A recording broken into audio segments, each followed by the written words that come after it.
The North African origins of Semites. Personally, I believe the best candidate for an African origin of Semites would be a North African origin. I say this because many linguists say Semites came from North Africa, such as Edward Lemsky. This is his book, Semitic Languages: Outline of a Comparative Grammar.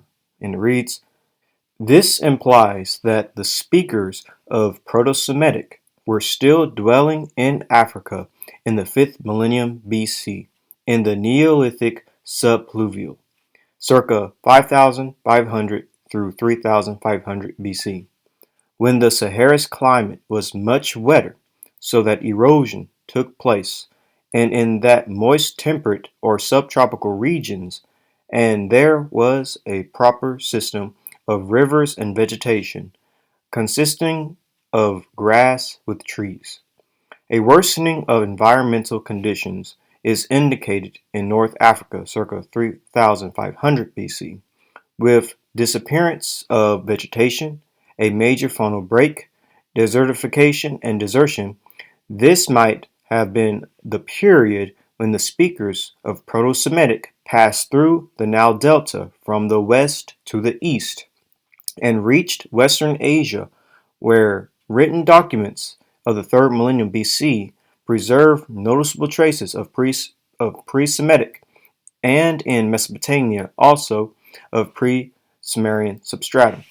So what's interesting about Edward Lemsky is that basically he's saying that Proto-Semites were in North Africa in the Neolithic period, but in this time period it was the Green Sahara.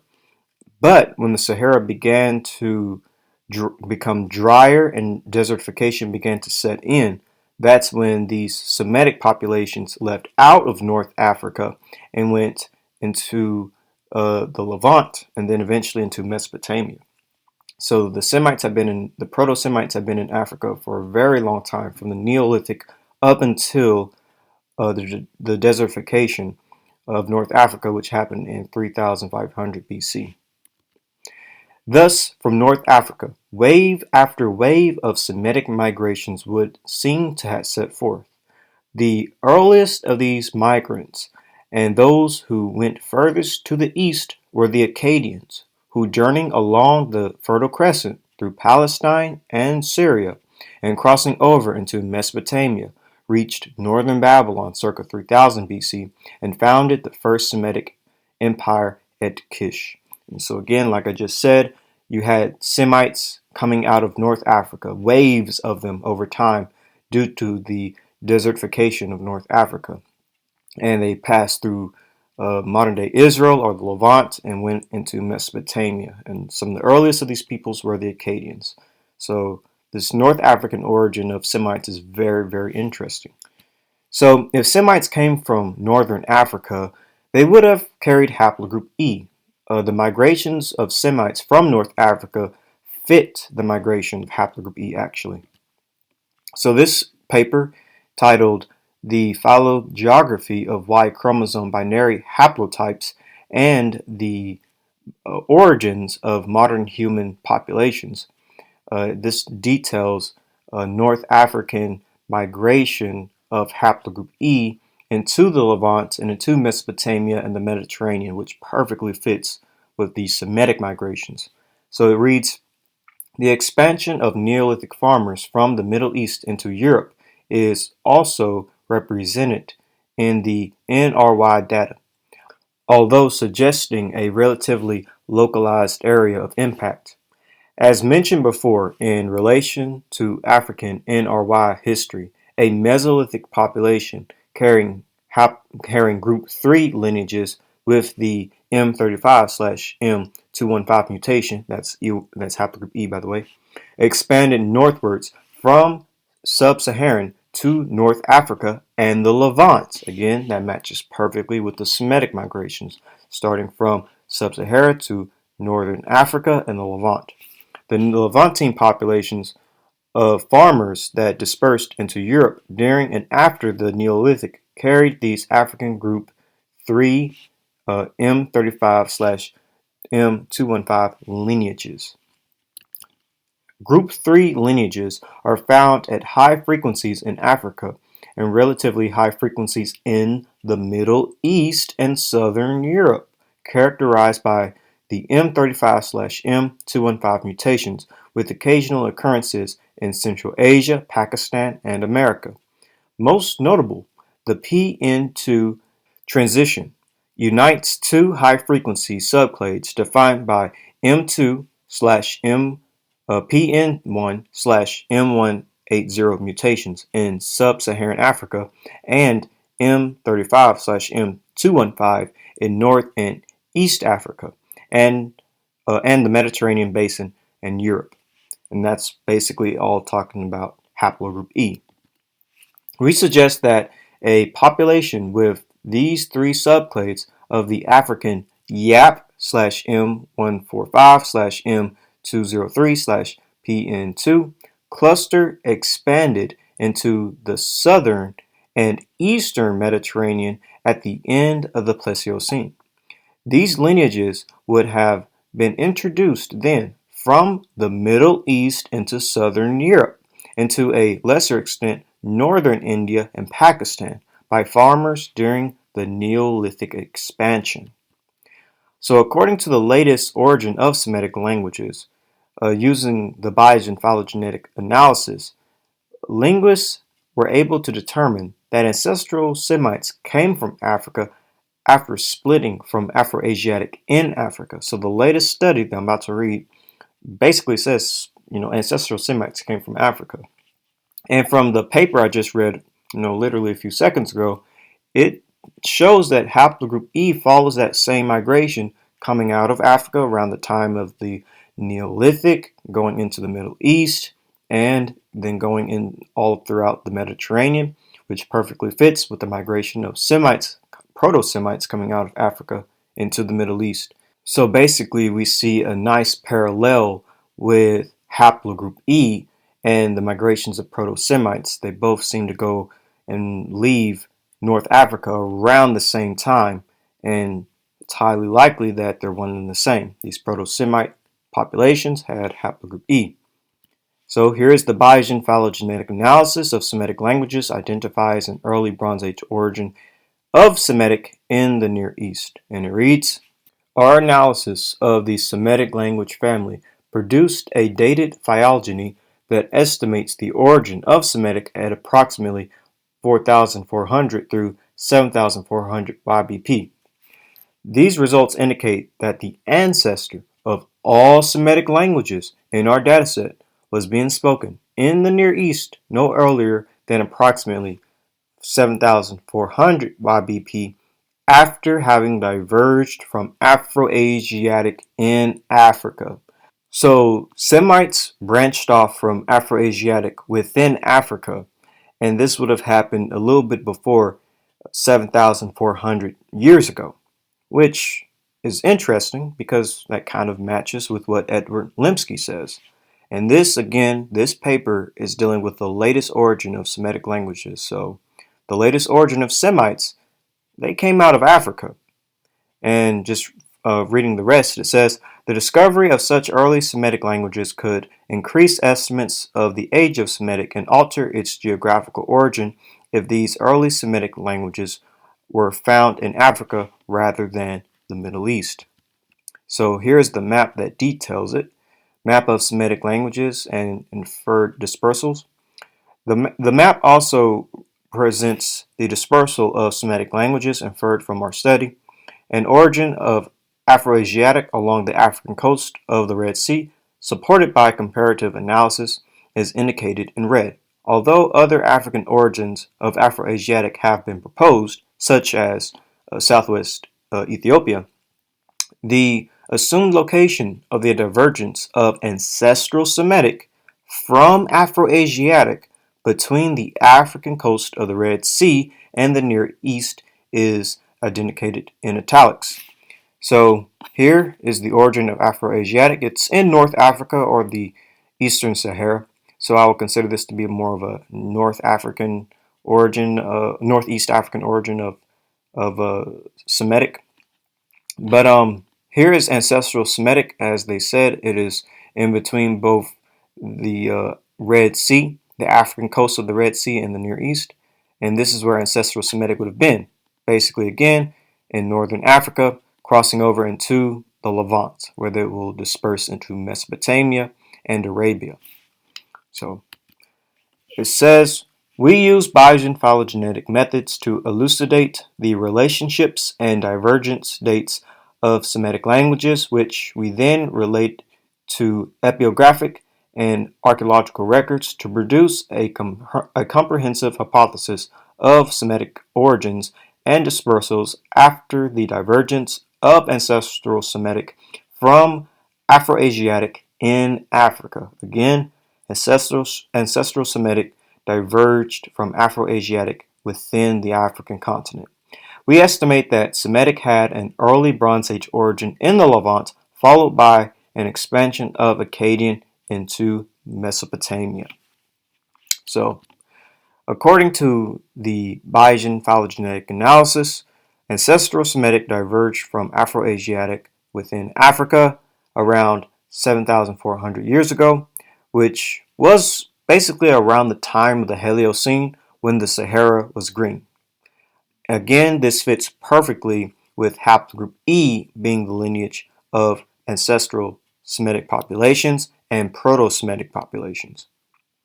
This is from How Eurasia Was Born, and it reads, regarding the Afroasiatic family, what makes the situation ambiguous is the discrepancy in the distribution pattern of haplogroup E-M78, as both the parent haplogroup of E-M78, that is E-L539, and the sibling haplogroup of this parent group, the less widespread E-Z827, are both mostly distributed around the Mediterranean, including Europe, showing high microsatellite variance in the Levant. This suggests that already the common ancestor group of E-L539 and E-Z827 and the E-M35 had arrived in the Levant during the Last Glacial Maximum and started to divert to subclades already there, while E-M78 shows the highest microsatellite variance in the Levant, thus suggesting the origin of it as well as the entire Afroasiatic family there. But Afroasiatic family shows the highest variety in Africa, with Chadic, Berber, Egypt, and Cushitic all being present in Africa and only Semitic in Asia. The most simple solution for the discrepancy between high genetic diversity in the Levant and high linguistic diversity in Africa could be that Semitic is a result of a relatively late remigration from North Africa or the ancient Canaan after ancestors of the other branches of Afroasiatic migrated to Africa. This is also supported by the fact that otherwise E-M78 and even its primary subclades are much older by multiple times than the presumed age of language families analyzed in this paper and by earlier papers, as timing of TMRCAs of its primary subclades is the following: 10,000 BCE for E-Z1902 and 9,900 BC for E-Z1919. So basically what we see is a nice parallel between the Afroasiatic family and haplogroup E. They seem to be one and the same. The early Proto-Semitic, the early Afroasiatic populations would have been men carrying E markers. We see when it comes to over here, the origins of Afroasiatic, but let's specifically deal more with the northern branch of Afroasiatic, this distribution being the Berber, Egyptian, and the Semitic coming out of northern Africa through Sinai into the Levant. This fits exactly with what Haplogroup E did, being in northern Africa, splitting into further into North Africa and into the Middle East. Everything matches perfectly. Now, what's significant about the North African origin of Semites is the time period. Remember, and keep this in mind, time period is very important when it comes to the origins of Semites. According to the Bayesian phylogenetic analysis, ancestral Semitic diverged from Afroasiatic in Africa around 7,400 years ago, which was around the time of the Holocene and the Green Sahara. And this was when the Sahara was beginning to dry up very slowly. Again, these results indicate that the ancestors of all Semitic languages in our data set was being spoken in the Near East no earlier than approximately 7,400 YBP after having diverged from Afroasiatic in Africa. So, this paper literally details that, how the Sahara was once green in this time, and this is when Semitic populations began to move out of North Africa. This is from newscientist.com. Ancient humans in the Sahara ate fish before the lakes dried up. And yes, there was once lakes in North Africa. This number fell dramatically when they analyzed animal remains from between 5,900 and 4,650 years ago. At that point, fish bones only made up about 40% of the remains. Much of the rest of the bones belonged to mammals such as sheep, goats, and cattle. Yes, there was once sheep, goats, and cattle in North Africa. The fossil record also suggests that the Saharan environment began to dry up around what time? 7,400 years ago. So the Sahara began to dry up around 7,400 years ago when Semitic populations began to move out of North Africa. This fits perfectly. Therefore, ancestral Semitic populations was in Africa when it was, green. So here's a good map detailing how the Sahara was before it began to dry up. Ancestral Semitic populations would have been living in the lake areas or the river areas, anywhere in this region.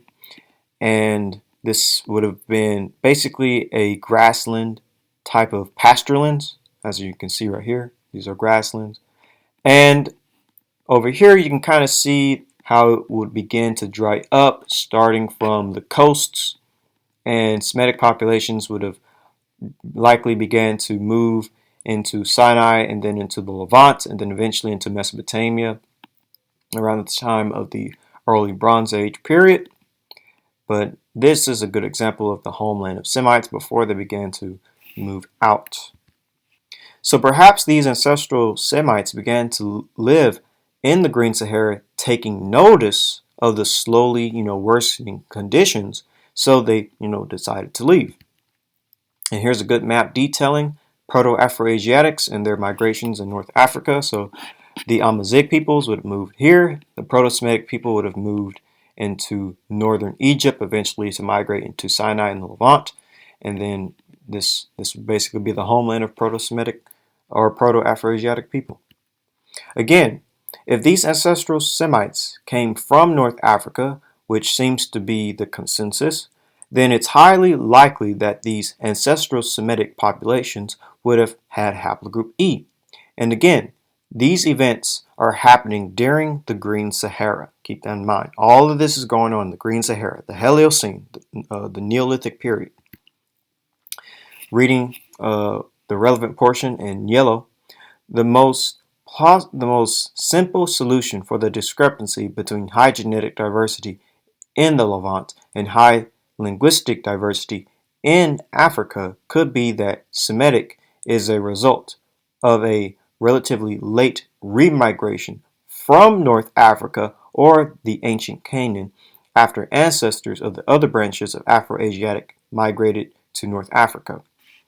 So with that being said, let's put everything together. If ancestral Semites are coming from North Africa and the time period is during the Green Sahara, it's highly likely that these ancestral Semites would have carried ancient North African or Ibero-Maurusian DNA, which would have been passed on to the Natufians as well.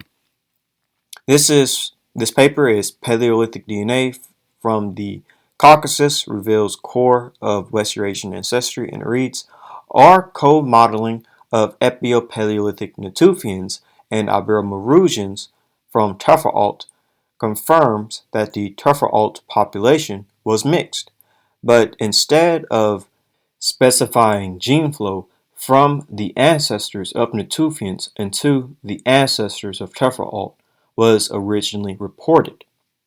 We infer gene flow in the reverse direction into Natufians. So just to break that down, it was believed that when it came to the gene flow of North African DNA and Natufians, that Natufians had went into North Africa, and that's how Ibero-Maurusian populations acquired Natufian DNA. But really, it looks like North African populations went into the Natufian population, and that's how Natufians have this North African genome in them. So the Neolithic population from Morocco, closely related to Teferalt, is also consistent with being descended from the source of this gene flow and appears to have no admixture from the Neolithic Levant or the Levantine Neolithic. So that's key as well. The Teferalt or Ibero-Maurusian populations don't have Natufian DNA. They don't have Levantine Neolithic DNA. But Natufians do have North African DNA or Neolithic North African Ibero-Maurusian DNA. That's how we're able to determine that Natufians didn't go into North Africa. Rather, Ibero-Maurusians may have went into the Levant, or that there was a mixture event that happened between the Ibero-Maurusian and Natufians in the Near East. And it reads, if our model is correct, Epio-Paleolithic Natufians trace part of their ancestry to North Africa, consistent with morphological and archaeological studies that indicate a spread of morphological features and artifacts from North Africa into the Near East. Such a scenario would also explain the presence of Y chromosome haplogroup E in the Natufians and Levantine farmers, a common link between the Levant and Africa.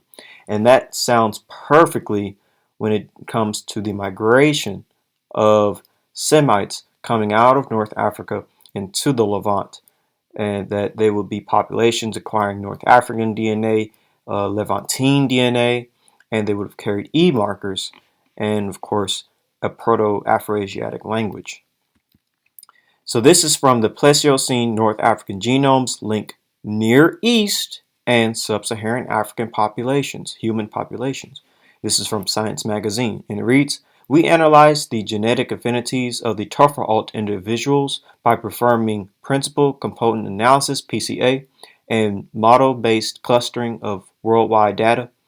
When projected onto the top PCs of African and West Eurasian populations, the Teferalt individuals form a distinct cluster in an intermediate position between present-day North Africans and East Africans. Consistently, we find that all males with sufficient nuclear DNA preservation carry Y haplogroup E1B1B1A, A1. The closely related E1B1B1B, E-M2-123 haplogroup has been reported for Epio-Paleolithic Natufians and pre-Pottery Neolithic Levantines. Unsupervised genetic clustering also suggests a connection of Teferalt to the Near East. The three major components that comprise the Teferalt genomes are maximized in early Paleocene Levantines, East African hunter-gatherer Hadza from north central Tanzania, and West Africans. We calculate outgroup statistics of the form across worldwide ancient and present-day test populations. Consistent with previous analysis, we find that ancient Near Eastern populations, especially Epio-Paleolithic Natufians and early Neolithic Levantines, show the highest outgroup values with Turfalt. So this paper actually shows, again, more connections between Natufians and Ibero-Maurusians, as well as ancient Near Eastern and modern Near Eastern populations.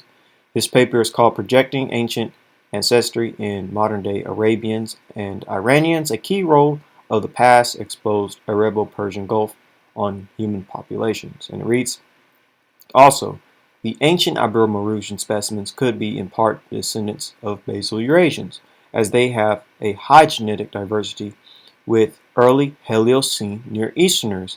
Best proxy are the Natufians, and 1/3 of input from sub-Saharan Africans, a mixture between West and East Africa.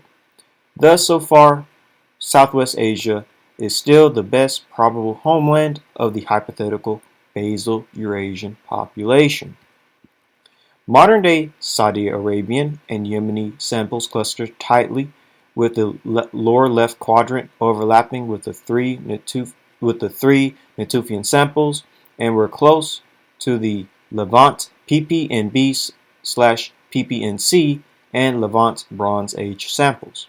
A part of the modern UAE, United Arab Emirates, and Oman samples were more dispersed and mingled with North African Ibero-Maurusian and North African Early Neolithic, in accordance to some sub-Saharan input in their genomes. So Middle Eastern populations, specifically the more indigenous ones, and ones with the most ancient ancestry of these Semitic populations, have a Natufian PPNB Levant and the ancient North African, a Neolithic North African genome within them. That's very interesting. 2/3 of the West Arab Persian populations have ancestry shared with the Natufian, typical of the Levant. The similarity with the Ibero-Maurusian was higher in East than in West Arab Persian, the Arab Persian Gulf, by the way. The ancient Ibero-Maurusian sample included in the analysis was the one with the highest input of the basal Eurasian lineage, even higher than the ones observed in modern East Arab Persian populations. Not surprisingly, cluster A, bearing still a main 20% sub-Saharan African admixture, was in a close position to the Ibero-Maurusian samples. The Ibero-Maurusian had a high signal in the Levant and West Arab Persian coordinate with a high Ibero-Maurusian Natufian similarity, followed by East Arab Persian, probably the basal Eurasian similarity. Our results reveal that the Eastern continuum was probably older, given the stronger signal of the basal Eurasian lineage and Ibero-Maurusians in that side of the Arab-Persian Gulf. Definitely the Ibero-Maurusian specimens are the ones bearing a very high level of basal Eurasian lineage, which could have been contributed by the sub-Saharan African input added by the Southwest Asian founder group, which moved to North Africa 20,000 years ago, bearing a high basal Eurasian component. It's interesting that the current day Southwest Asian populations that show more genetic sharing with Ibero-Maurusians are the East Arab Persian populations, confirmed a high proportion of the basal Eurasian lineage / Ibero-Maurusian founding effect in cluster D, East Arab Persian and Iran, and F, West Arab Persian. Probably the Ibero-Maurusian specimens are currently the best proxy for the basal Eurasian population group. And so here's a map just showing you Near Eastern populations with the highest Ibero-Maurusian and even Natufian DNA. So we see a high percentage of Ibero-Maurusian DNA, specifically in Oman and the United Arab Emirates. Over here, again, Oman and United Arab Emirates, high levels of Ibero-Maurusian DNA. And again, Oman and United Arab Emirates, high levels of Ibero-Maurusian DNA. Which is very interesting. And of course, we also see some Natufian, highest in Yemen and in Saudi Arabia. Here, Yemen, Saudi Arabia, Yemen, Saudi Arabia, Natufian DNA. So it's fairly interesting. Now, Berber-Marusian and Natufian DNA seems to be a good example of a Proto-Semitic genome. So here again is a map showing you that these populations, these Arabian populations with this Ibero-Marusian and Natufian ancestry. A cluster is the Ibero-Marusian, as you can see right here, A. And so A would be on this side of the Arab-Persian Gulf. And when it comes to F, which is right here, the red Natufians, it's on this side of the Arabian Peninsula. So, in a sense, you could combine the North African origin of Semites with the Natufian origin of Semites, because the Natufians are another group believed to be the ancestors of Semites. But what's also interesting about the Natufians, as we just read, is that they have an ancient North African DNA within them. Furthermore, Natufians also had and carried haplogroup E, giving more credence to haplogroup E being the founder of Proto-Semites. Once Semites left the Levant, they would then go throughout the Mediterranean and Mesopotamia and Arabia. So let's look at the Natufian breakdown of their genome.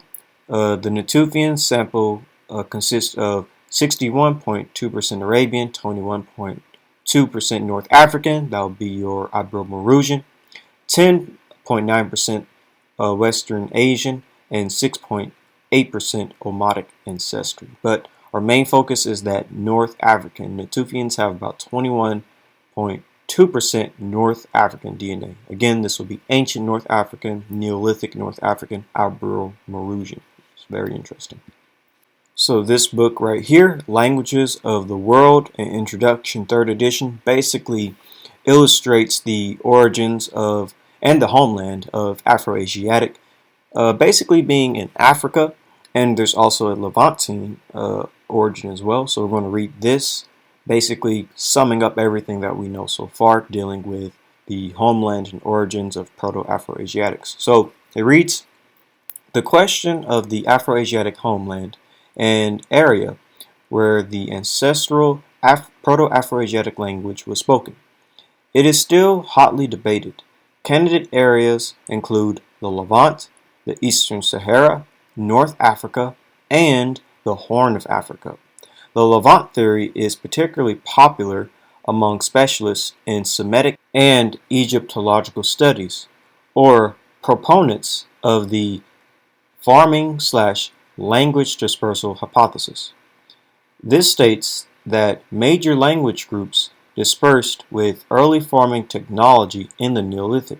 An alternative to the farming spread hypothesis is that Afroasiatic languages originating in the Levant spread to North Africa and the Horn of Africa, not with the spread of agriculture, but with the spread of better hunting techniques that included dogs domesticated in Asia, and bows and arrows.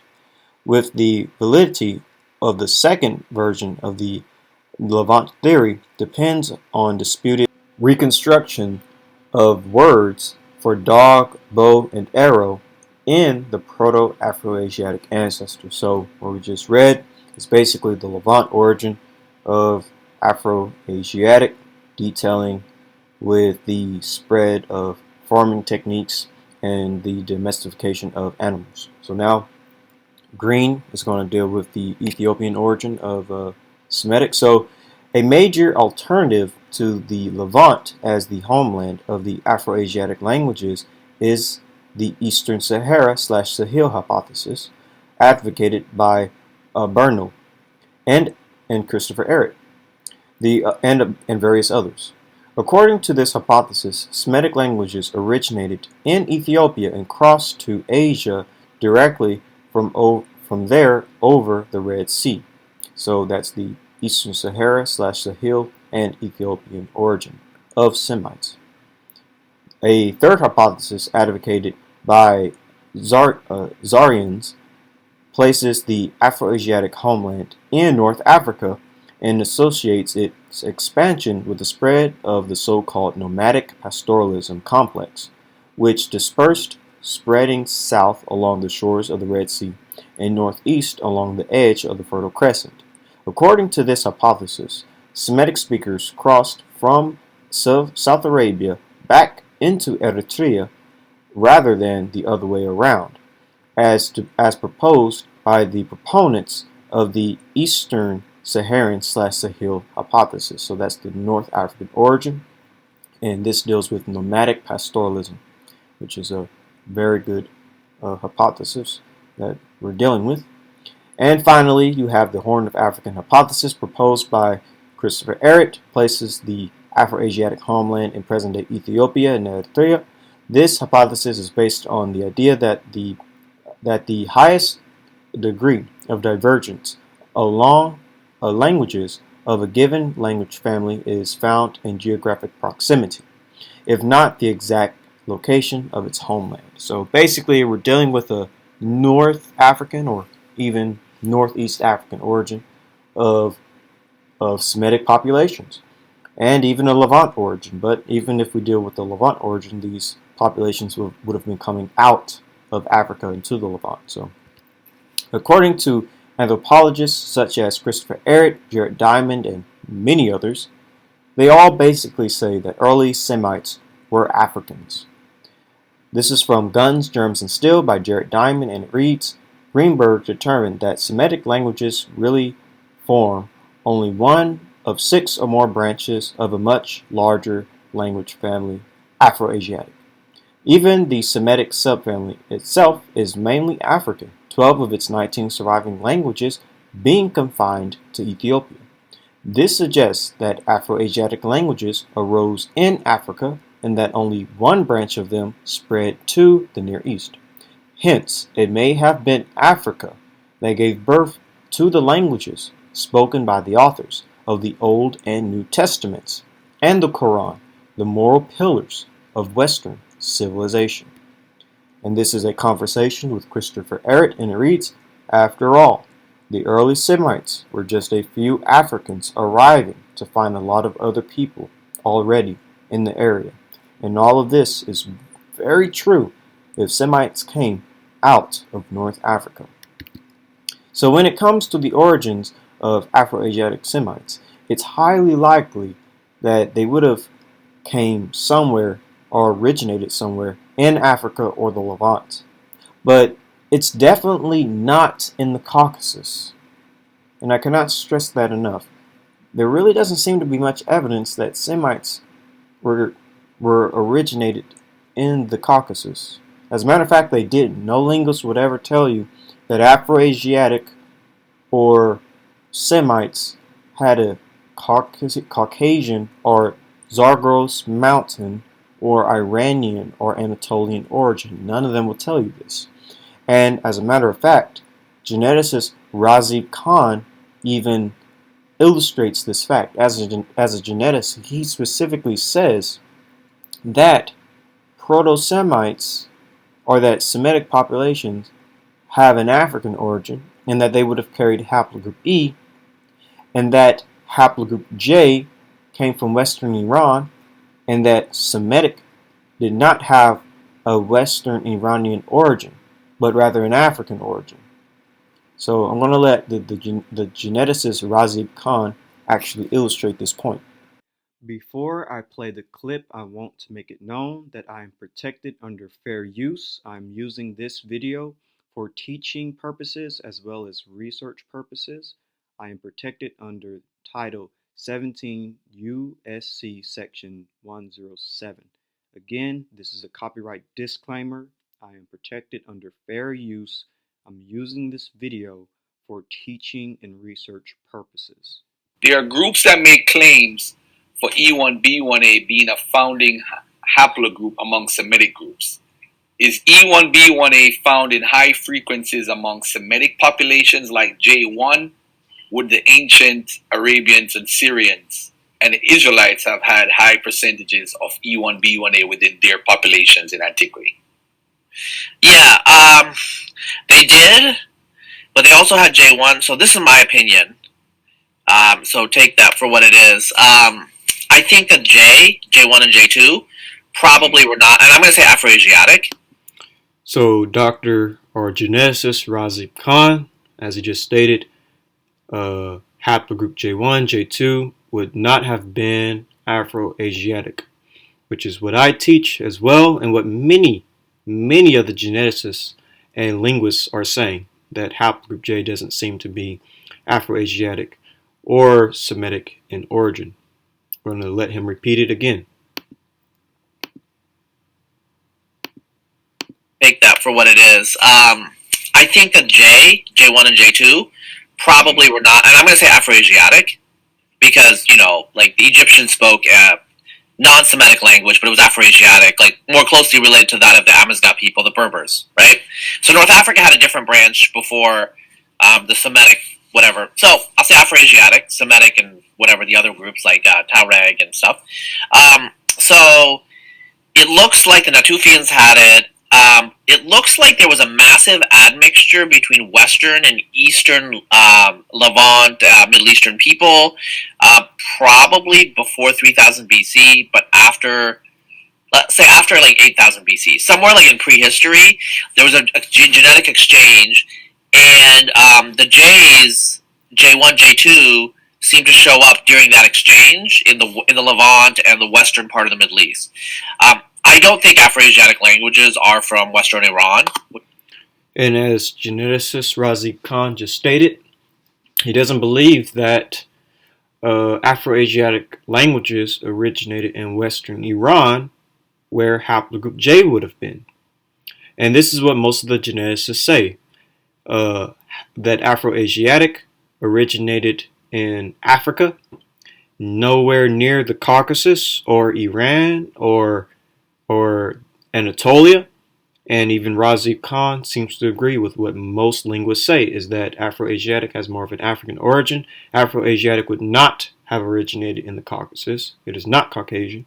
It is not Western Iranian. I'm going to let him repeat that. Who seem to show up during that exchange in the Levant and the western part of the Middle East. I don't think Afroasiatic languages are from Western Iran, which is where they would come from. Therefore, I don't think. Also, like you find J2 and J's in Europe and in India, and obviously, and that's not due to Semitic migration. And also, he brings out a very important fact that I've mentioned in previous videos, that haplogroup J is definitely found among Indo-European populations, and it's not due to Semitic migrations, that it's been there from ancient times. There is a very ancient association with haplogroup J and Indo-Europeans, and various geneticists recognize this. And I follow what the geneticists say. I recognize this too, that you do have haplogroup J markers that expanded not due to Semitic migration. So I'm going to let him repeat that again. Therefore, I don't think. Also, like you find J2 and J's in Europe and in India, and obviously, and that's not due to Semitic migration, right? So they're ancient lineages that are in like the Indus Valley civilization, and what.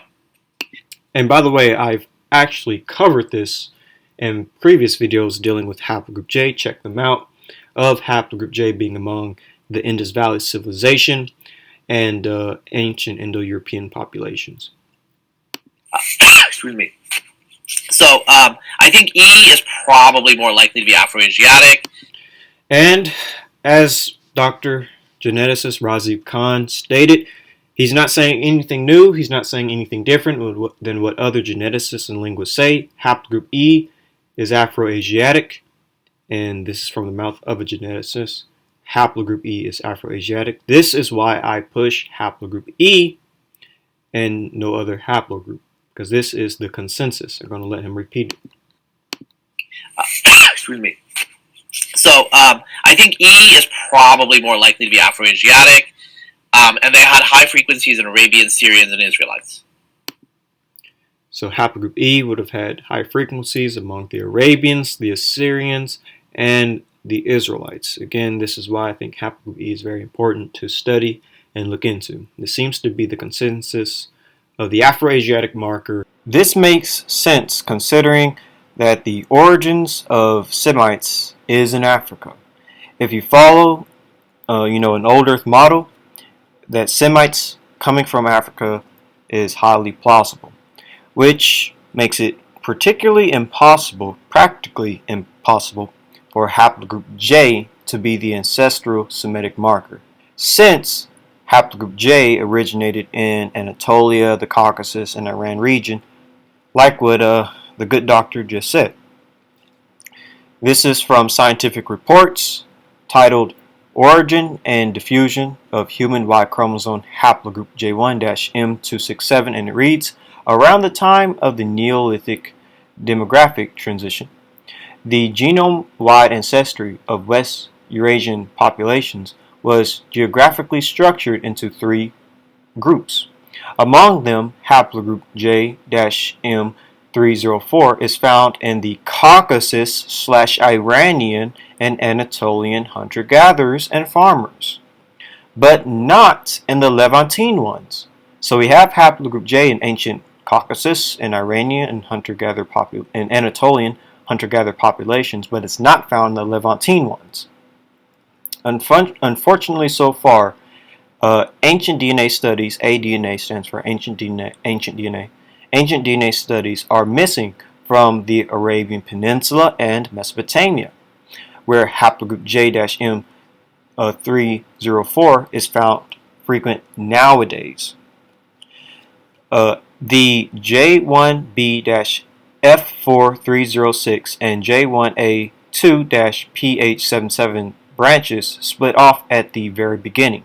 These are rare lineages distributed mostly among ancient and modern populations from the Caucasus, the Armenian highlands, Iran, and Pakistan. Interestingly, the 13,000-year-old hunter-gatherer from the South Caucasus belonged to J1B-F4306, and none of these locations is the place for the origin of Afroasiatics.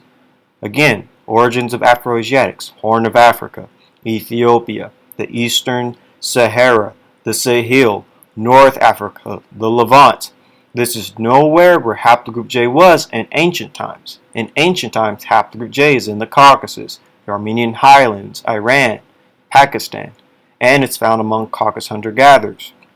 So again, haplogroup J is not found in the location where Afroasiatic languages was being spoken. It was in a completely different location in the same time. The J1A1B-Z18375 branch has a geographic distribution subsequently overlapping with that of the J1B-F4306 and J1A2-PH77 branches. The J1A1B-Z18375 branch is found overwhelmingly among ancient and modern populations from the Caucasus, the Armenian highlands, and Anatolia. Again, nowhere near the homeland of Proto-Afroasiatics or Proto-Semitic. This branch constitutes the aforementioned peak of haplogroup J1-M267 frequency in the Northeast Caucasus. Haplogroup J1-M267 were found among populations living in the Caucasus and neighboring regions. Again, ancient haplogroup J has a very strong correlation with the Caucasus, not with Africa or the Levant, where Afroasiatic first emerged. Our Bayesian consensus phylogenetic analysis suggests the origin of haplogroup J1-M267 in West Asia, confirming previous assumptions. Most of the deeply diverged lineages belong to the populations from the northern latitudes of the region, in line with the findings of the late Pleistocene hunter-gatherer from the South Caucasus. Again, haplogroup J has a more northern origin in the Near East, rather than having a Afroasiatic origin, which would be in Africa to the south of the Middle East. Our analysis provide better statistical confidence for the origin of haplogroup J1-M267 in the area encompassing the Caucasus, the Armenian highland, and the Zagros Mountains. That is where J originated. That is where J had its highest frequency in ancient times, and even today to a great extent. and this is nowhere where Afroasiatics were first emerging from. Proto-Semites didn't originate in Anatolia, Caucasus, or Iran. Therefore, it makes no sense for haplogroup J to be the ancestor of Semites. Furthermore, we know when haplogroup J began to migrate into places like the Levant. Haplogroup J migration is linked to the Coral-Araxes expansion. This is from EUpedia, titled Middle East Regional DNA Project, and it reads, "The Caucasus was the birthplace of bronze metallurgy and the two great Bronze Age cultures that stemmed from it, the Mycopumnia and Coral-Araxes cultures, expanded far and wide and reshaped the genetic landscape of Western Eurasia. South Caucasians would have belonged to Y haplogroups J1 and J2, later associated with the Coral-Araxes cultures." So we know exactly who haplogroup J is linked to in ancient times, who are the people who carried early J markers, and it will be the Coral-Araxes culture. Early Bronze Age migrants and ethnicity in the Middle Eastern mountain zone. So this is going to deal with the Coral-Araxes expansion, and this is from Science magazine. So it reads, "The Coral-Araxes cultural transition existed in the highlands of the South Caucasus from 3500 to 2450 BC, before the Christian era. By 3000 BC, groups bearing this identity had migrated southwest across a wide area from the Tartarus Mountains down into the southern Levant, southwest along the Zagros Mountains, and north across the Caucasus Mountains." So right there, we see that these Caucasian populations from the Coral-Araxes culture was migrating around 3000 BC from the Caucasus into places like the Levant. So this migration is from the north to the south, unlike Semitic populations that's migrating from the north to the south, or from the south to the north, from places like North Africa, Sinai, the Levant, into Mesopotamia. That's a south to north migration. But these Coral-Araxes people are migrating north-south, which is from the Caucasus into Mesopotamia and the Levant, the complete opposite direction. So let's continue what it says. "In these new places, they became effectively ethnic groups amid already heterogeneous societies. This paper addresses the place of migrants among local populations as ethnicities and the reasons for their disappearance in the diaspora after 2450 BCE. And this is another paper detailing the migration of the Coral-Araxes people. Reading what's in yellow, Kohol argues that while the number of Coral-Araxes settlements decreased in the southern Caucasus, archaeological research indicates that the Coral-Araxes culture spread to western Iran in the Zagros mountain region and to the Levant. In Kohol's view, as new groups of people moved in, the Coral-Araxes communities abandoned the southern Caucasus and moved further south, where some of them already resided. Others associate the cultures of the post-Coral-Araxes period, especially in Trail et culture, with movement of people from the Near East, possibly the expansion of Horian tribes. And that's another thing. Horian peoples are typically linked to the Coral-Araxes culture. Horians descend from the Coral-Araxes tribes. And so this paper, How Eurasia Was Born, details that the Coral-Araxes culture and the Horians basically had haplogroup J. The Northeast Caucasian language family seems to show clear links to ancient Eastern Anatolia, as most subclades of J1-Z1842, TMRCA's 4300 BCE, can be linked to the Armenian highlands in present-day Azerbaijan, precisely fitting the exact location of the Coral-Araxes culture in 3400 BC through 2000 BC. Three subclades of it, J1-ZS3042, TMRCA's 3500 BCE, J1-ZS5658 TMRCA is 2800 BCE. J1-ZS2872, which was 2800 BCE, and J1-Y5353 TMRCA is 2500 BCE, are widespread among Northeast Caucasian populations. Suggest Northeast Caucasian languages to have originated from the Core-Araxes culture, as ancient J1 subclades also seem to have been present in the ancient Levant as well. This supports the existence of the Alduin language family, linking Horian to Northeast Caucasian.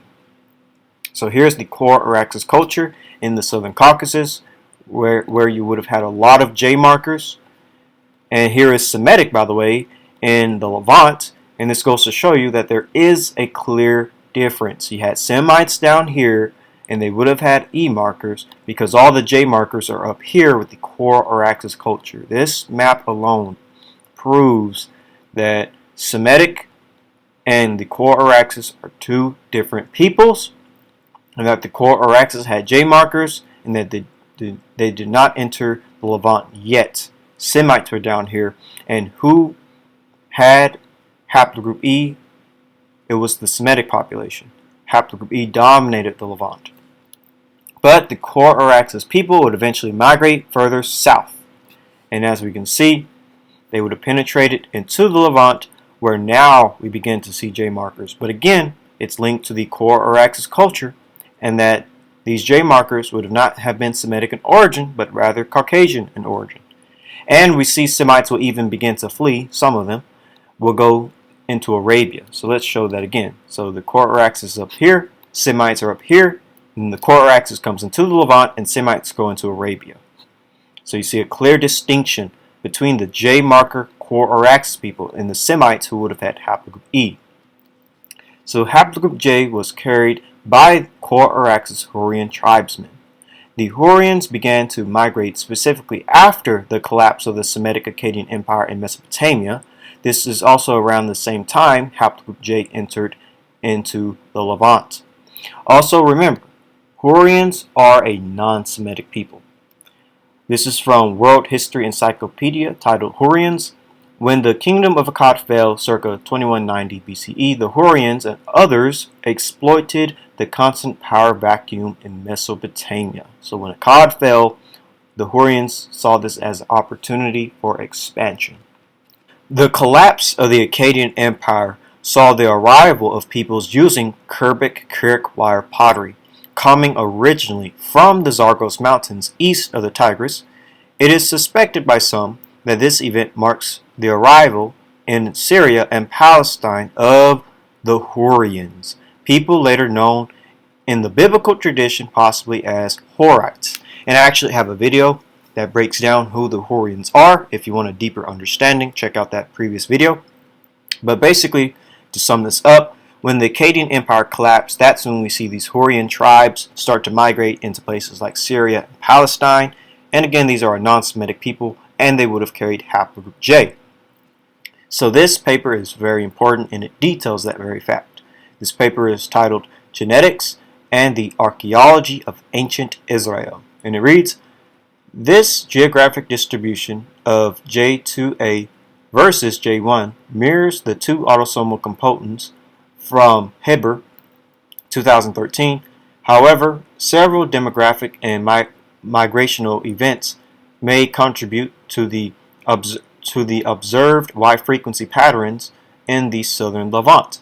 Major J2A lineages whose origin is likely from East Anatolia, Armenia, Georgia, and northwest Iran could have migrated to the southern Levant during the early Bronze Age through the movement of the Core-Araxes horizon to Lebanon, Syria, and ultimately the sea, the Galilee area, marked by the Kerbic Kirik wire culture. Again, that fits exactly with what we just read about the Horians migrating into Syria and Palestine after the collapse of the Akkadian Empire in the early Bronze Age. And this paper literally says that it was the Core-Araxes migrations that brought haplogroup J from the Caucasus into the Levant, and 2, Lebanon and Syria and Galilee, and that it's marked by the cubic carrot wire culture. So we know exactly who these J markers are that come into the Levant.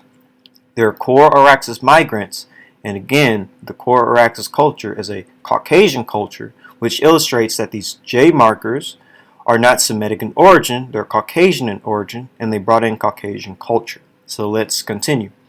Later immigration from a similar East Anatolian source may have brought Horian automatics to the southern Levant during the Middle Bronze Age.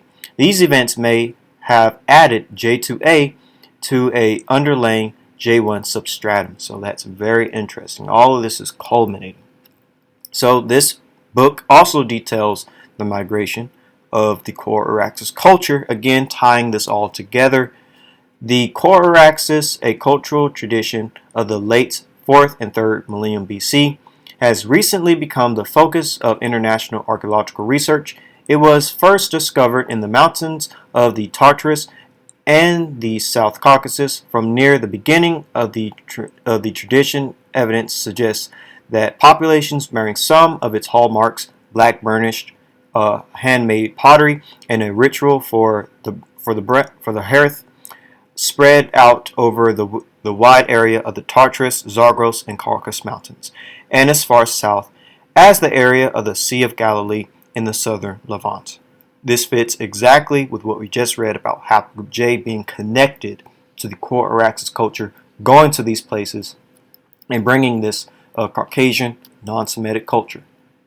And again, just to illustrate who the Hurrians are from a linguistic standpoint and an ethnic standpoint, this is from the history of ancient Palestine, and it reads, among the invaders of Syria during the 2nd millennium BCE were the Hurrians, a non-Semitic people, which as times went by created one of the most powerful states in the Near East, namely the Mitanni Kingdom. So again, the Hurrians are a non-Semitic people. J markers start off as a non-Semitic population called the Hurrians, as well as other core Araxis tribes. So the oldest sample of Haplogroup J we find is in the Levant around the time of 21 BC or 2100 BC. Here it is. Early Bronze Age found estimated is 2198 BC. Right here in the Jordan. This is the oldest J1 sample we found. But Semites have been in the Levant since 4000 BC, about 2,000 years before Haplogroup J arrives in the Levant. This makes it impossible for Haplogroup J to be Semitic in origin. I'm going to repeat that again. Semites have been in the Levant since 4000 BC. This is 2,000 years before Haplogroup J arrives. This makes it impossible for Haplogroup J to be Semitic in origin. It comes far too late, 2,000 years too late for it to be Semitic in origin.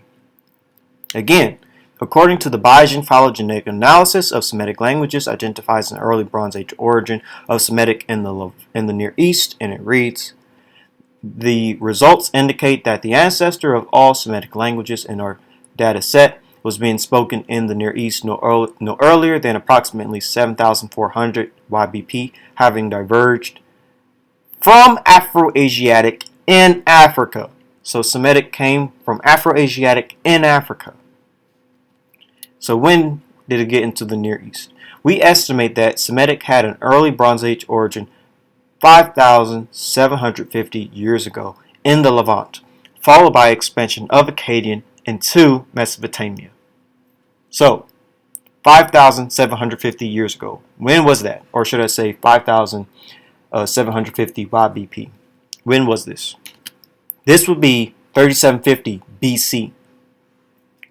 In 3750 BC is when we have Proto-Semitic in the Levant. But Haplogroup J, the oldest sample we find, is only in 2198 BC. Completely absent by 2,000 years. Proto-Semites were already in the Levant for 2,000 years before we find Haplogroup J.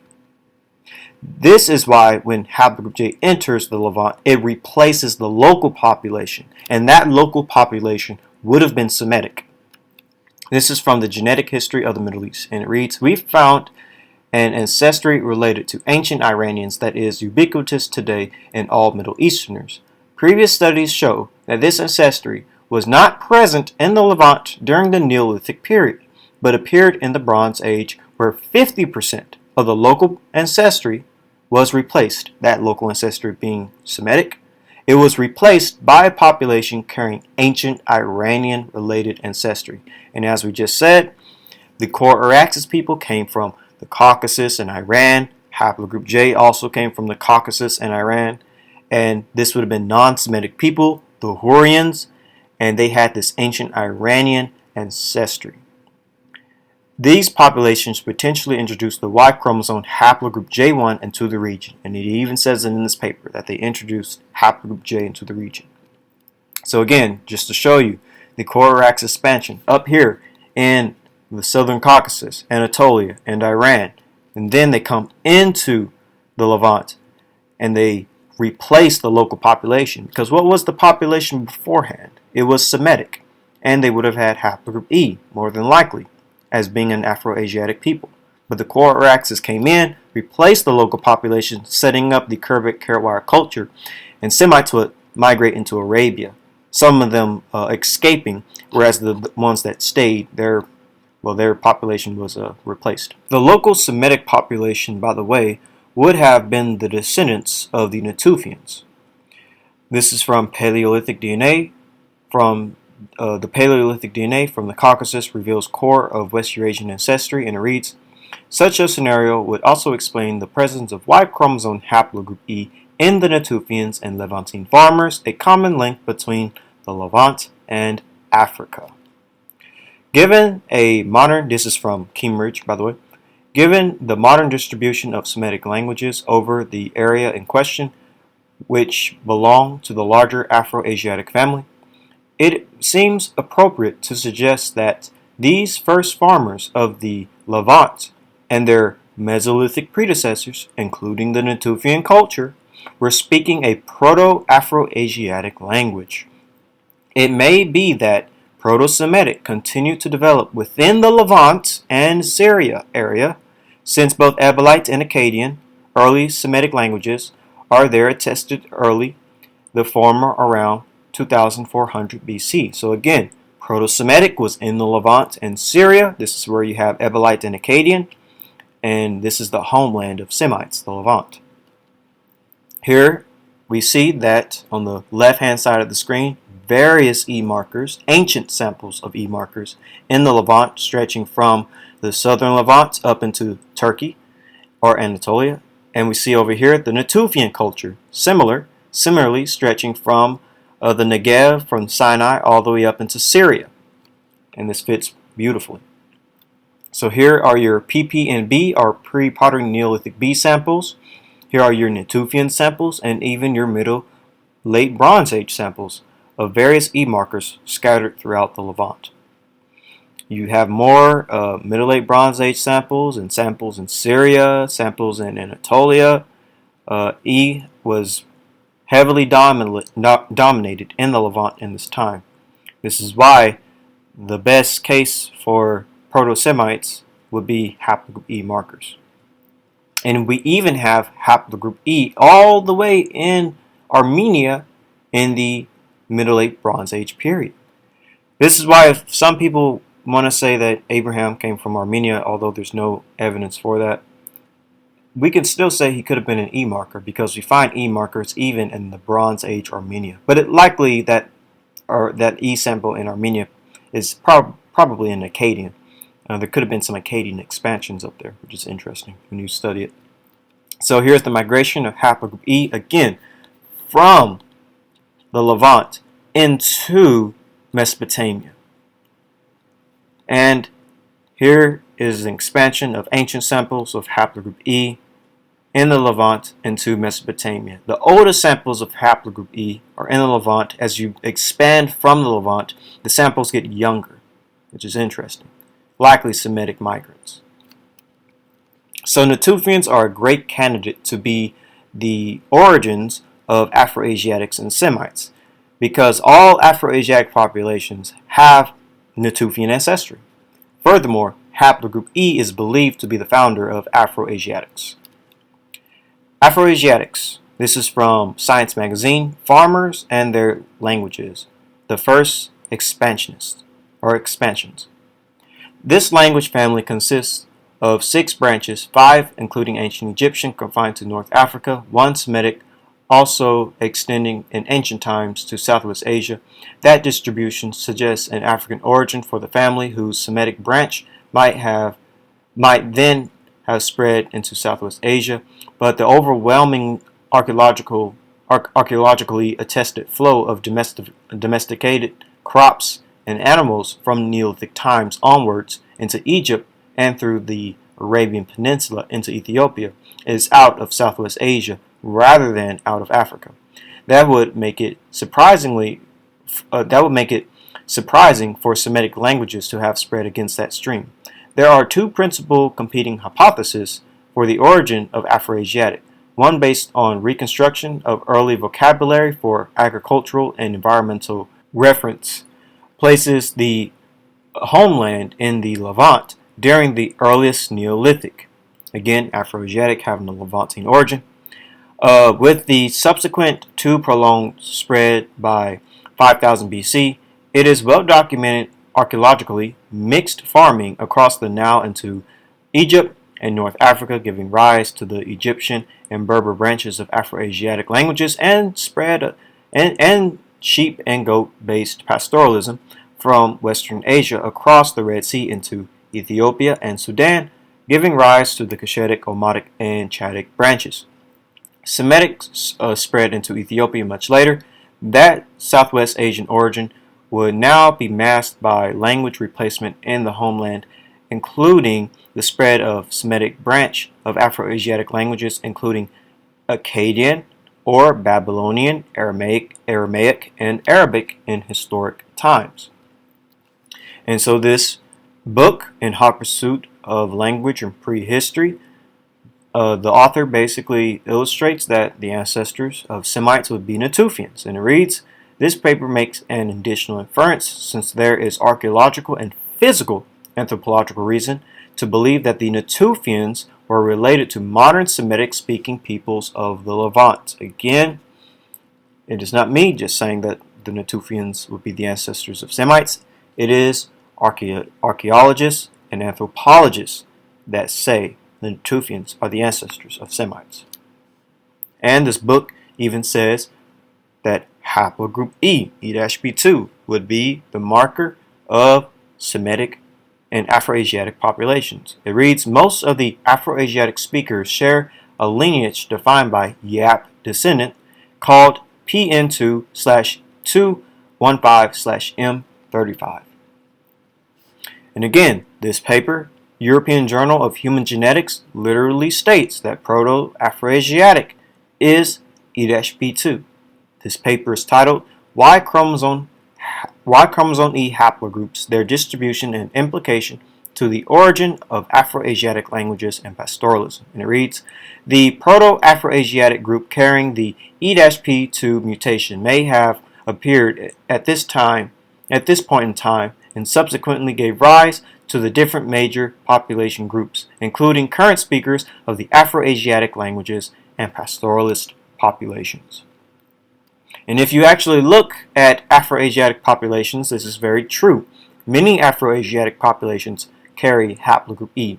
You find various Arabs carry 68% of haplogroup E, Berbers 88%, Sahrawi 78%, Arabs 76.9%, Berbers 75%, Sahrawi at 86%, Moroccans at 80%, and the list goes on. Many Afroasiatic populations carry haplogroup E, but also Afroasiatic populations have very close genetic distance with the Levant Natufians, from Yemenis to Bedouins to Saudis to Tunisians and Berbers and Moroccans and Palestinians and Jordanians and Samaritans, Jews, etc. Here is a map showing the spread of Natufian ancestry. Of course, people with the highest Natufian ancestry are in the Middle East because the Natufians are a Near Eastern population, and then it spreads out into Africa and into the Mediterranean, and that fits perfectly with Semitic languages. The strip indicated right here is of East Semitic languages, which is now extinct. But as you go further out, the Semitic languages become more newer, and that kind of fits with the Natufian spread of DNA. And this also fits with haplogroup E. Haplogroup E is distributed among all Afroasiatic populations. Every Afroasiatic population has haplogroup E among them. And again, that fits with Natufian ancestry. Haplogroup E, Natufian ancestry, Afroasiatics, it all lines up. The last thing I'll deal with is phenotype. If these ancestral Semites are coming from the Neolithic North Africa or Natufians or both, then the ancestors of Semites would look like Africans, basically. The Semitic family is a member of the larger Afroasiatic family, all of whose other 5 or more branches have their origin in North Africa or the Maghreb.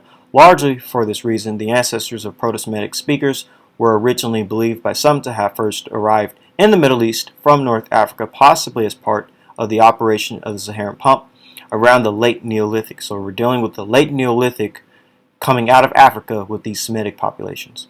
And of course we have the Natufian. According to Christy G. Turner II, there is archaeological and physical anthropological reason for a relationship between the modern Semitic-speaking populations of the Levant and the Natufians. So again, we're dealing with another Neolithic population, the Natufians. So if Semites came out of North Africa during the Neolithic of the Green Sahara, they would have looked like this: Saharan Ethiopid phenotype.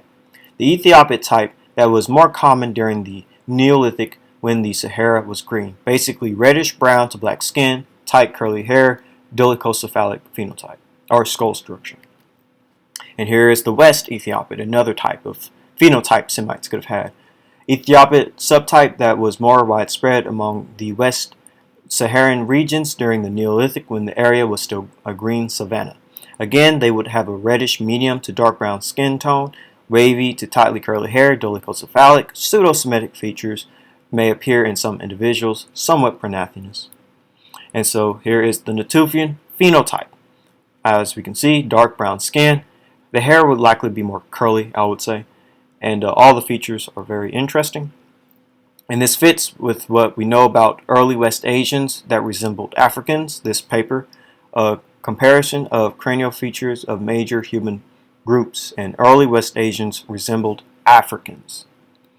And this fits with what Christopher Ehret says. After all, the early Semites were just a few Africans arriving to find a lot of other people already in the area. So it makes sense that, these early Semites look like Africans. As for the ancestors of the Israelites from Shem to Abraham and the Israelites themselves, I would say that they would typically look like other Afroasiatic people because they are an Afroasiatic people. The Israelites are not Caucasians, they're not Iranians, they're not Armenians, they're not Anatolians. The Israelites are an Afroasiatic Semitic population, so they will look like those peoples. The Israelites were a confederation of Iron Age Semitic-speaking tribes of the ancient Near East. The Hebrew people are mostly taken as synonymous with the Semitic-speaking Israelites. Afrasian, a large family of related languages spoken in both Asia and Africa. Semitic, a major branch of the Afroasiatic language family. This is the typical Afroasiatic region, Afroasiatic genome, Y-DNA, and Afroasiatic phenotype.